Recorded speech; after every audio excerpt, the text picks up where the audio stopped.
Aí o elo com o Vorcário, que voltando à pauta do programa e tal. Ou agora, essas Teve um questões negócio de tarifaço, etc., que a tarifaço gente também. pode detalhar mais. Tudo isso desgaste. Mas aí você falou, o Flávio tá desgastado e tal. Eu digo, olha, não é exatamente assim, porque a sujeira lulista, ela segura o Flávio num certo patamar alto. Mas tem Mas alguma o sujeira problema... lulista em alta agora? Tão em alta quanto Não, essa? exatamente. E isso é uma questão que muitas vezes desempata o jogo numa corrida eleitoral. Quem está com algum escândalo Em ocorrendo alta no momento. Pode ser que em outubro você tenha outro escândalo que já seja maior do que o desgaste que o escândalo do Vorcário esteja causando agora para a campanha do Flávio Bolsonaro. Mas A gente é teve bom... recentemente do INSS, né? Exatamente, recentemente do INSS, que desgastou o Lula durante meses. Foram meses de CPI. Agora, repito o que eu falei no programa passado, porque a gente passa uns dias, umas semanas, cobrindo o escândalo mais, envolvimento do Vorcário com o Flávio. O cara acha que tu esqueceu. O cara acha que tu não fez nada nunca, né? O cara tá lá no sofá, eu tô há 20 anos aqui, meu filho, falando no microfone, em mais de 10 veículos, na TV, no rádio e tal, denunciando um monte de político de todas as áreas, a autoridade mais poderosa de um lado, de outro e de cima, não sei se vocês me entendem, tendo o microfone tirado, patrulhado, sendo alvo de retaliação em bastidores, etc., por apontar a sujeira de todo mundo, né? Só que a gente precisa esmiuçar, esclarecer certos escândalos quando eles acontecem. Foi o que eu fiz na época do Petrolão, foi o que eu fiz na época de todos esses escândalos, roubos aposentados. Nossa, cobertura diária, CPI, vídeo da CPI, oposição dizendo isso, a testemunha, meses. Mas aí nessa hora os bolsonaristas não falam. Tá falando muito do Bolsonaro, tem que falar do Lula, né? Nessa hora, são os lulistas que falam. Tá falando só do Lula e tal, tem que falar do Bolsonaro. Agora, o escândalo, Flávio Vorcário, tá falando só do Bolsonaro, tem que falar do Lula. Cada um tem o seu escândalo. Vai chegar a sua vez. E vai chegar a sua vez. Aquilo que eu falei do escritor argentino Jorge Luiz Borges, eu falo sucessivamente, porque a linguagem, não dá pra falar de todos na mesma frase ao mesmo tempo. Né? Minha linguagem não é 3D, né? Que eu falo aqui, tem uma parte saindo sobre o escândalo do Lula, outra sobre o escândalo do Flávio Bolsonaro, e o cara tá ouvindo com cada ouvido, cada escândalo. Né? A gente pode desenvolver, aprimorar essa técnica, mas ainda não tá tão elaborado assim. Porra! Já pensou, moleque? Imagina isso em 2x ainda por cima. Assim, né? Sai por um lado aqui, a análise do escândalo bolsonarista, por outro, tá? Fala, cara, tá falando dos dois escândalos. Mas por que não tá falando do escândalo do Caiado, do Zema? Aí tem, vai ter bom, todo... sempre vai ter o próximo, né? No caso aqui também tem pra gente aqui uma coisinha sobre o Ciro Nogueira também, né? Que ficou hospedado por 13 dias nos Alpes franceses. Já foi os Alpes franceses? Os Alpes franceses, eu fui ali nos da Suíça, perto da França. Não. Será que foi aqui onde os caras estavam lá? Não, França, é que eu posei na Suíça, mas ali na França, aí você volta, né? Porque fica mais perto o aeroporto de Zurique. Fui esquiar lá. Caralho, que maneiro. Nunca fui esquiar, bacana, não. Lá é bacana. Dá pra ver aqui que eu não tenho muitas habilidades, né, com esse tipo de coisa, cara, né, quem tá com esse desempenho no patinete Porra, no patinete é melhor não pegar um esqui, não. Mas o senador Ciro Nogueira, ele ficou 13 dias lá nos Alpes franceses durante o mês de janeiro do ano passado, com as despesas pagas por quem? Vorcário. Acertou, miserável. E a fotinha, tem a fotinho deles abraçados? Cara, não sei se tem a fotinha, Vitão, acho que tem. Vamos ver se eu acho aqui. A informação é muito fofa, gente. Mesmo? Nossa, é uma fraternidade, um negócio incrível, Igor Coelho. Não, cara, mas a produção vai pegar aí, daqui a pouco a gente bota. Pode ser coisa, assim, não é ninguém pegando no pé dele, não, cara. Esse tipo de coisa é gente pegando no pé. O Ciro Nogueira tem um caso... É engraçado que o Lula, essa semana, antes desse discurso que ele deu hoje, acho que foi o discurso que ele deu ontem ou anteontem, ele estava atacando a Lava Jato pela 1000ª vez e tal, que é o que ele sempre faz para tentar limpar a própria biografia, como se o discurso a limpasse, né? Sim. E aí ele falou que a Lava Jato foi uma mentira e tal, não sei o quê. E no mesmo dia... essa fotinha aqui, deles abraçadinho. Essa aí, ó. Tá vendo? Não parece uma estação de esqui, no fundo, que são aqueles Alpes maravilhosos, né? Deixa eu fazer aqui um negocinho, abrir numa nova guia. E o Ciro Nogueira, no mesmo dia que o Lula tá falando essas coisas, ele foi alvo ali do CARF, que está cobrando dele propina de envolvimento com construtora que foi apontado pela Lava Jato. Então, assim, a Lava Jato ela foi desmantelada por esse... Eu não posso chamar de conluio, mas eles podem, né? Mas por essa grande articulação que envolveu ministros do STF, do centrão político, do lulismo, né? Políticos do lulismo, do bolsonarismo, do velho tucanato, etc.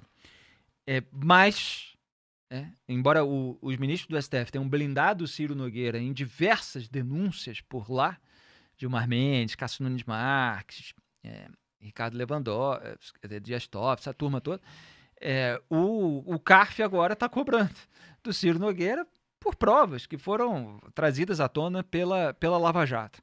E ele está envolvido em um novo escândalo com o Daniel Vorcaro, que pagava as suas despesas, que fazia repasses mensais por meio de uma empresa dele, para uma empresa do Ciro, que é uma lojinha de motos, né? E fala assim, não, na loja de moto é normal, o pessoal bota muito dinheiro mesmo, vivo aqui, para alugar os equipamentos. As alegações, elas são bizarras.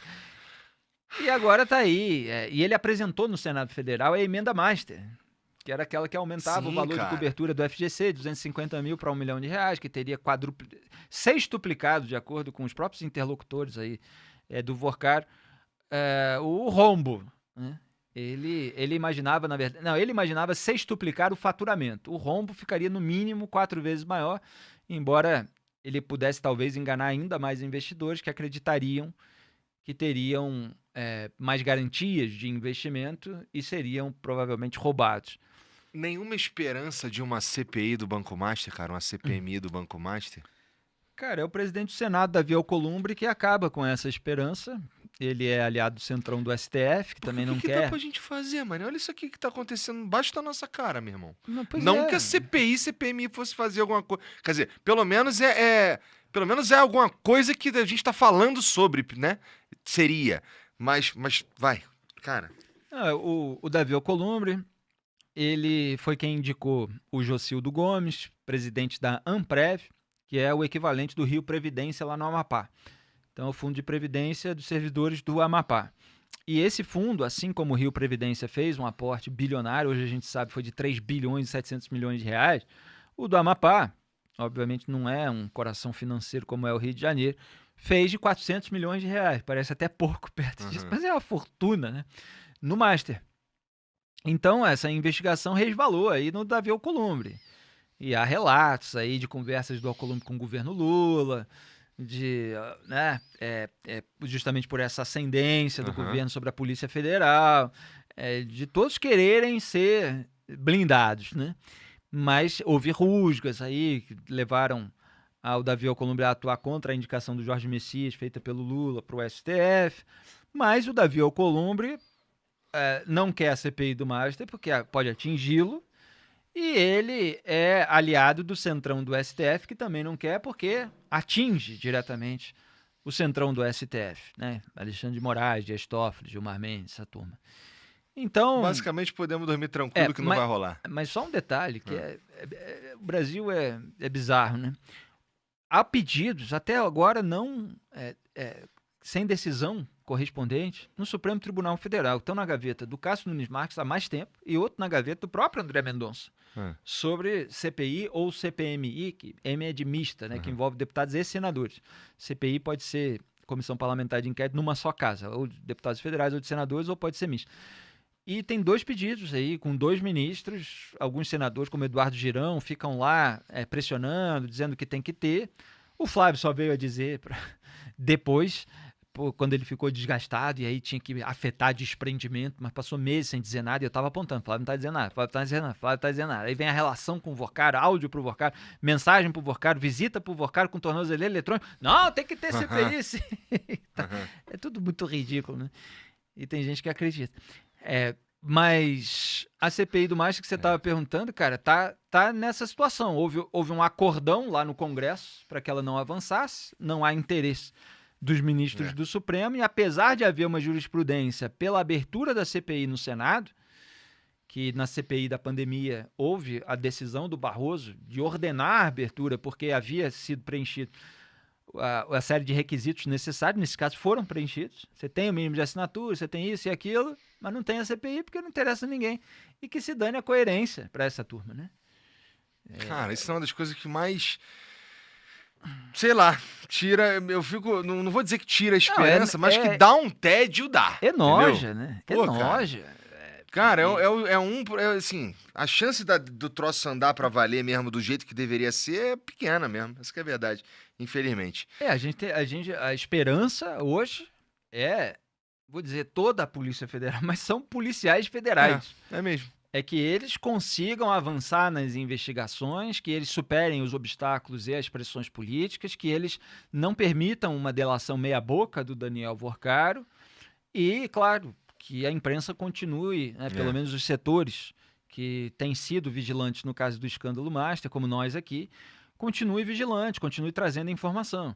Há um receio que já foi inclusive noticiado, até na TV, da casta do sistema, né? Não vamos aqui fulanizar, de que eles podem fazer como na Lava Jato, de usar qualquer coisinha ali para declarar nulidade processual e varrer toda essa sujeira para debaixo do tapete, e ninguém ser punido, etc. Mas sabe o que eles temem?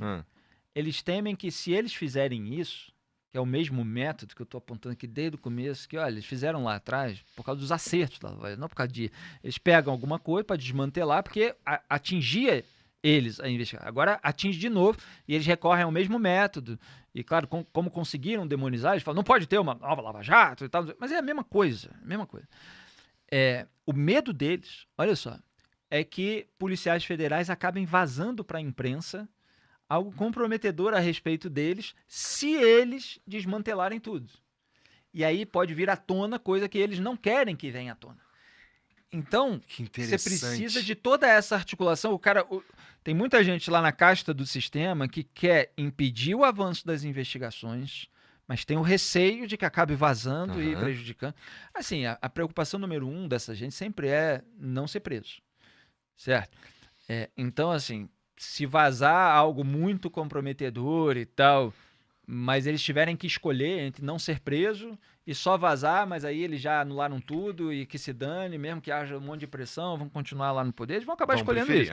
Mas se eles conseguirem uma maneira de controlar tudo, e cara, é esse tipo de articulação, de raciocínio maquiavélico que rola enquanto as coisas vão se arrastando, né? Eles esperam, agora, por exemplo, só para concluir, a expectativa é o quê? Começar a Copa do Mundo, amigo. Eles fizeram de tudo para enrolar até começar a Copa do Mundo. Pronto, aí o Brasil se distrai completamente. Claro, todo mundo quer acompanhar a Copa do Mundo. O noticiário fica na Copa do Mundo. Você não tem mais esse foco. Destaque na home de todos os portais sobre cada elemento da investigação e tal. Eles querem que chegue Copa do Mundo, que aí já emenda depois com a corrida eleitoral e tal. Lá na frente já esfriou, ninguém lembra mais, o pessoal tem que trabalhar e tal. Pronto, aí vai varrendo para debaixo do tapete. A Lava Jato foi um pouco assim. Vai limpando, vai matando os pedacinhos, né? E no fim elimina todo o trabalho que... Eu queria mandar um salve, inclusive, aí, força pra galera da polícia, tá ligado? Que esses caras, eles estão no meio de ninguém quer que eles façam o trabalho deles, né? Exatamente. Do meio político, essa que é a verdade. Então, exatamente. Polícia Federal aí, vambora, hein? Força. Tomara que haja pessoas realmente... Eu sei que há, que eu acompanho, e a gente manda esse recado aí que o Igor mandou. A gente quer que vocês façam o melhor papel possível de policial federal. E isso envolve, muitas vezes, superar os obstáculos, as pressões, etc. Tomara que o pessoal lá consiga. Eu torço muito para que eles façam um trabalho sério. Se você gostou do vídeo, inscreva-se no canal e não esqueça de deixar o seu like.